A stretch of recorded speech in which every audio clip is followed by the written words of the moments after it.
Welcome my subs and everybody back here. Yes, Saturday morning, you're tuned back in to the Saturday radio show.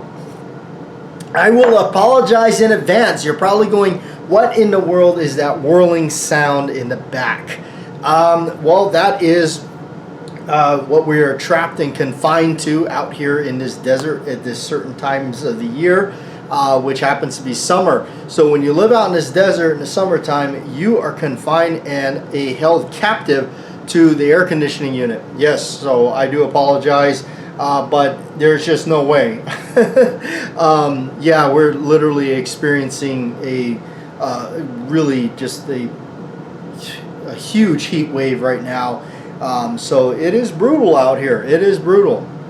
And I tell you, it doesn't hurt. It doesn't help when my buddy that lives up north in Minnesota, and he starts telling me, "Hey, man, why are you even putting yourself through that? Why don't you come up here?"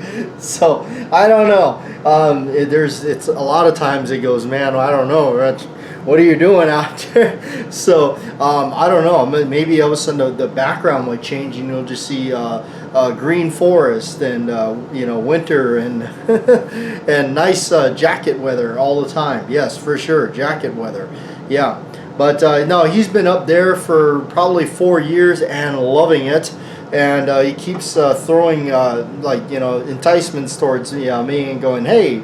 So, but anyway, enough of that. Sorry about the noise, but we got to deal with it. But anyway, here we are in the show.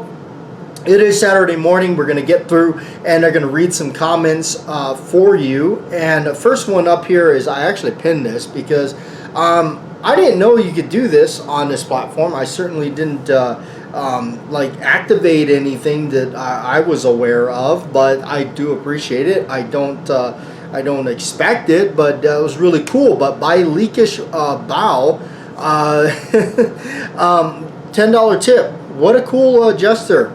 Really, thank you. I appreciate that. Stuff like that helps us out. It keeps us, rolling through these things. Of course, they don't do it for the money, but ain't exactly rolling in good money off of this either.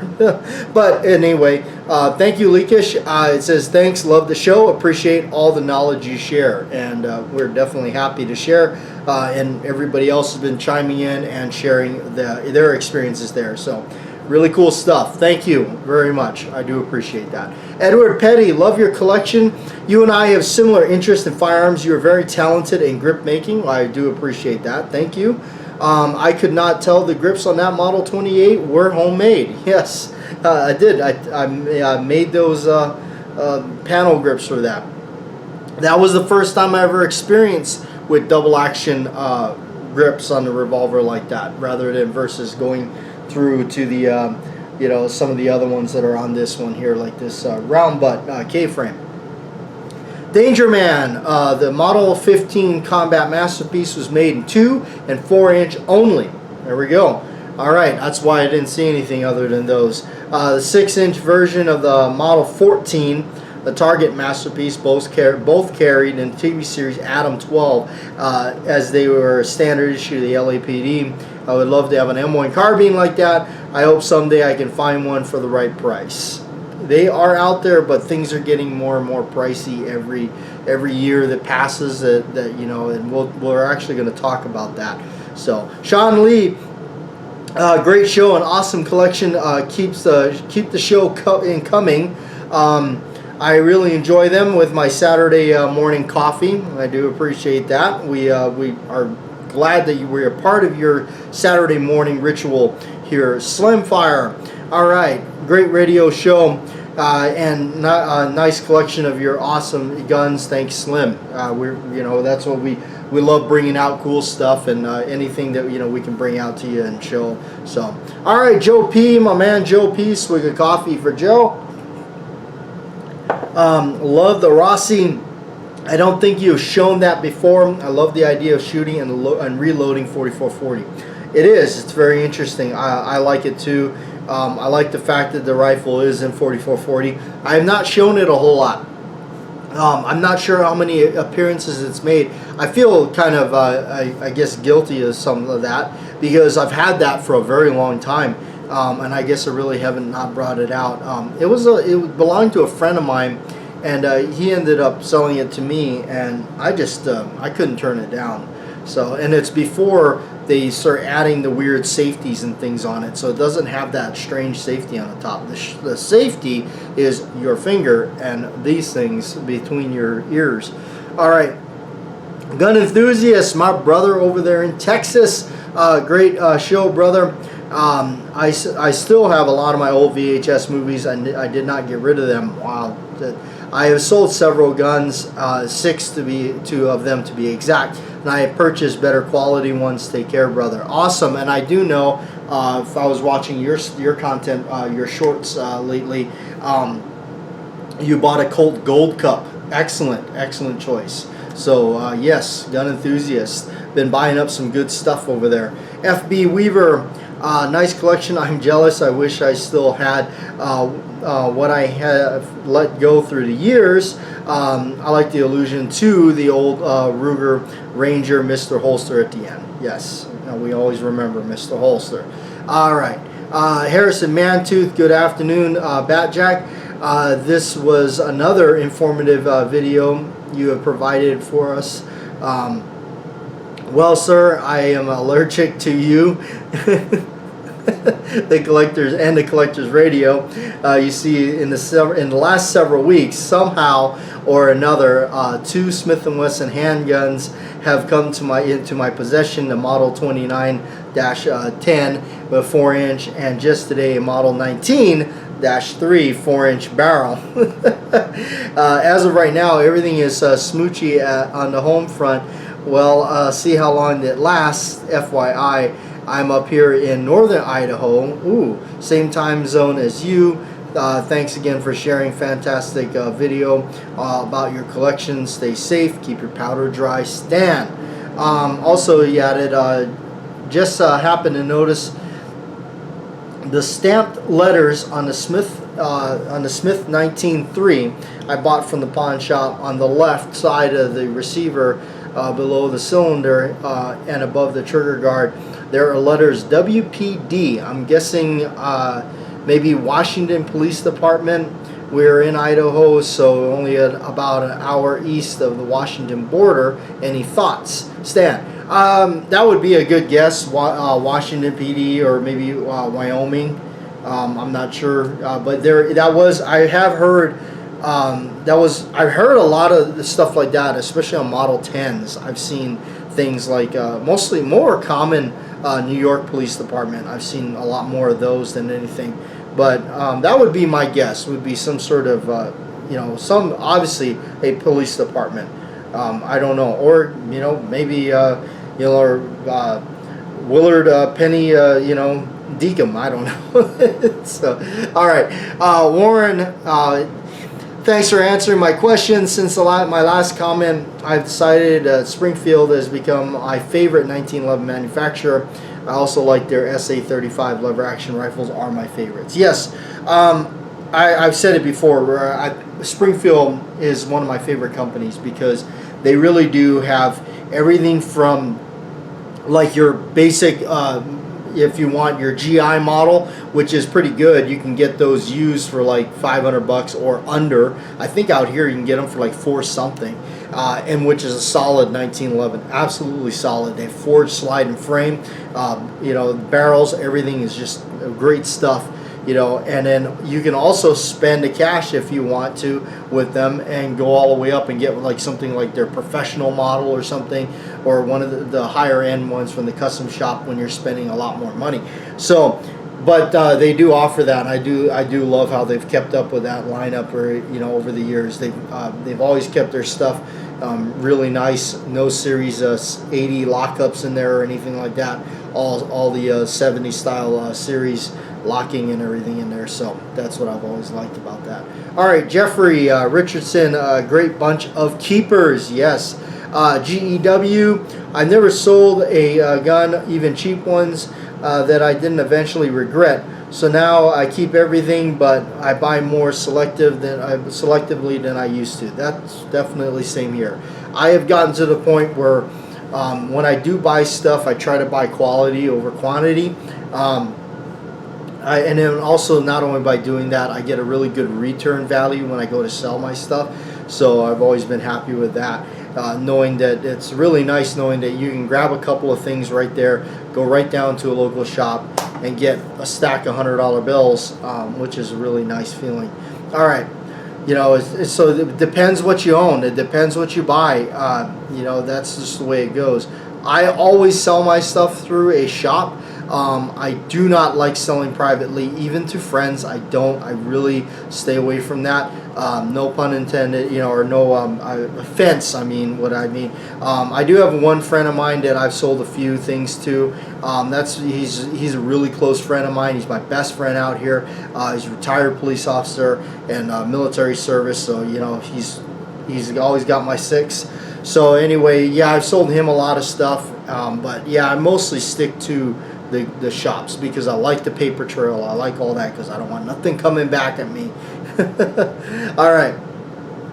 Squib Lift, listening this morning while looking for my missing Bowie knife. Well, did you find your missing Bowie knife, Squib? All right, CZ 9mm USA, also known as Beretta 9mm USA. These guys have the best, him and his son have the best 1911 channel on YouTube, bar none. Anytime I'm looking for videos on 1911s, I hit them up without a doubt, because you know what?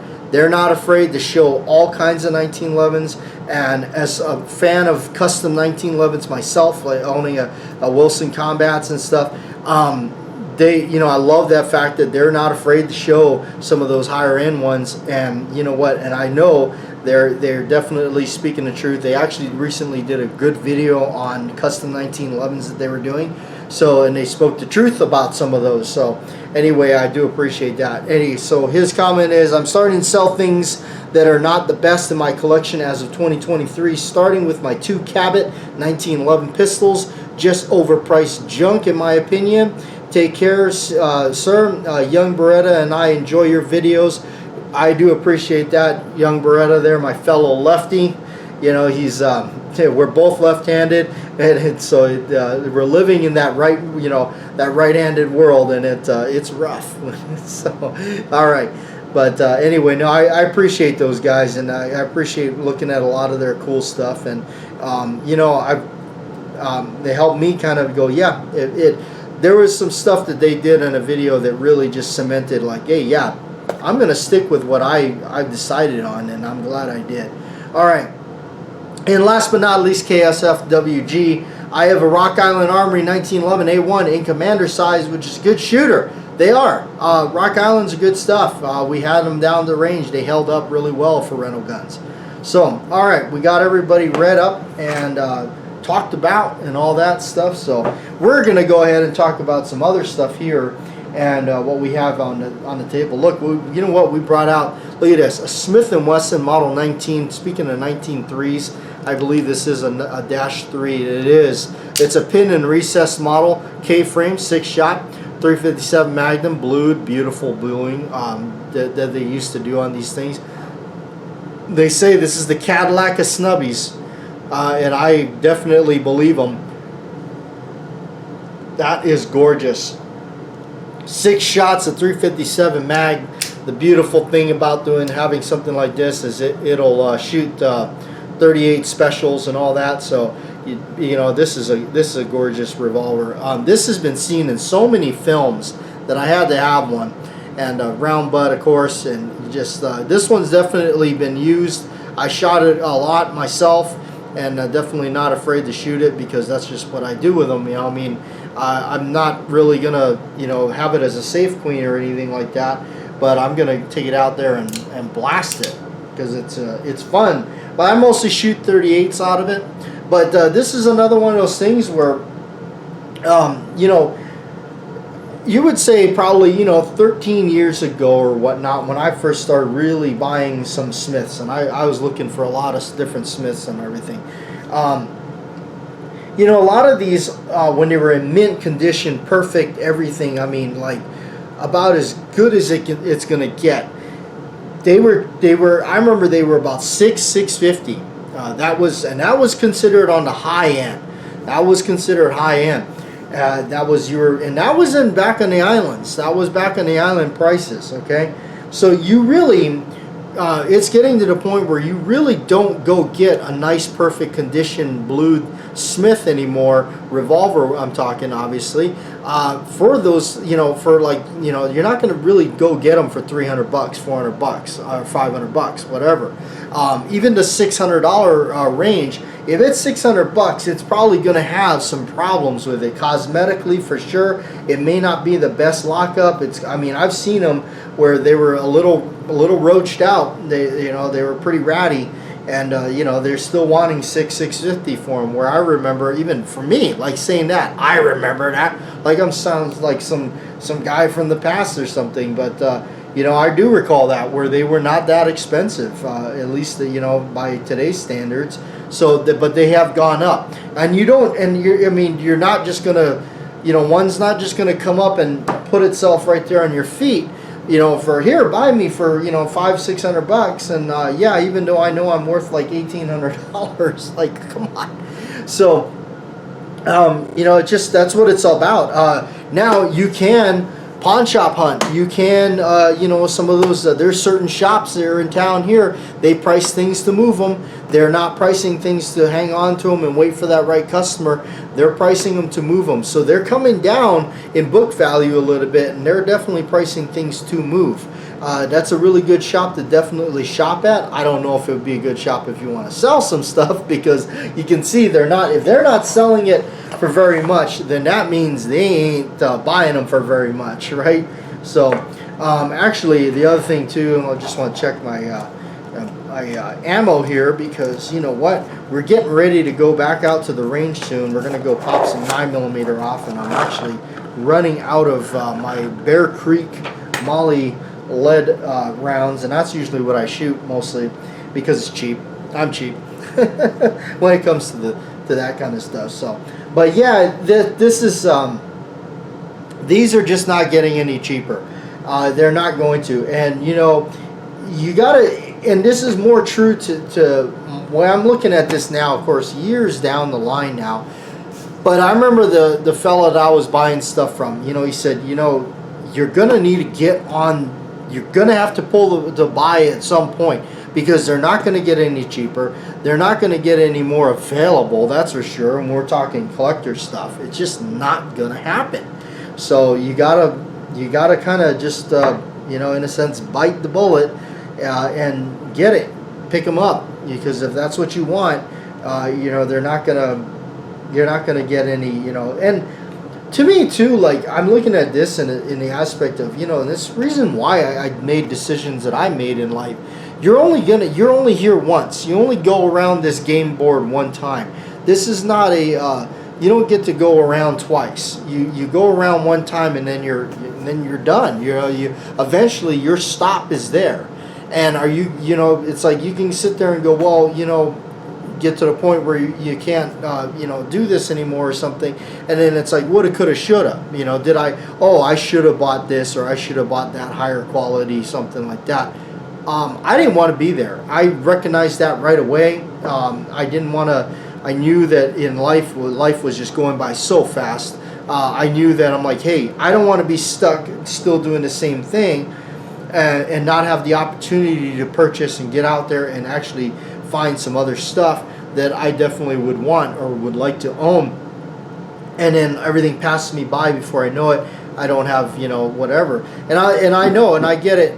Finances is definitely a big part of it. Finances is, definitely finances. It plays a part of it. You got to have a good job. You got to have bills paid in order to do kind of stuff like this. It is also, for me, why I ended up selling off stuff to accommodate getting other things. So, but also, I guess around here, everybody's celebrating 4th of July early.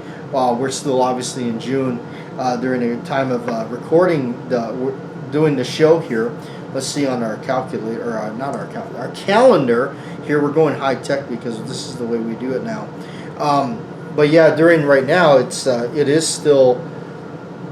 So by the time this is aired, it is actually officially July, but everybody seems to be popping them off here early here as we're at the end of June, currently right now, and everybody's still busting off fireworks and stuff like that. I never understood in a state where there's an extreme chance for fire, are you going to go out there and actually burn something like fireworks? I don't get it, but hey, whatever. Just stay away from my place and don't burn anything of mine down that I care about. So we had to bring out a 1911 because why not? This one here is really cool. I don't. We haven't featured it on the channel for a while. I still own one. Still got it because it's just super cool. This is a Colt Commander. This is an honest to goodness Colt.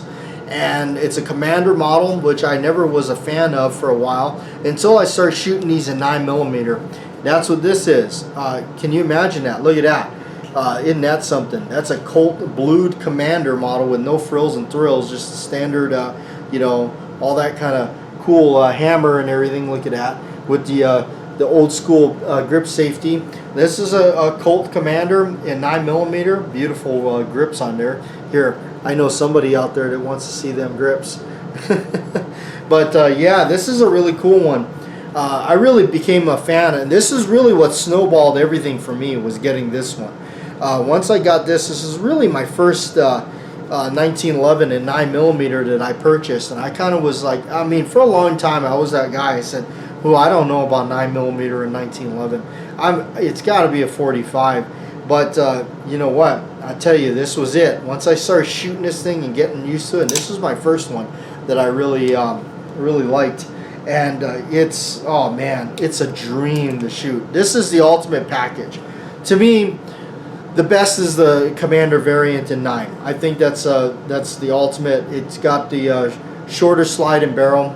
Was it 4 1/4 or something like that, 4 3/4. You know, it's a really this is really a perfect size for the Commander, or the perfect caliber for the Commander is what I'm getting at. But I think if you want to take it better than that, I would say the lightweight frame. So if you have an alloy framed one in 9mm in Commander, that would be that's the hot ticket right there. I've got one. It's a Springfield Armory. It's a Ronin. That's the one I've got. And I tell you, that's my favorite one. That's the one I take to the range. And you know what? I tell you, another one that's really a big plus for me in all this is got to be the Wilson Combat magazines.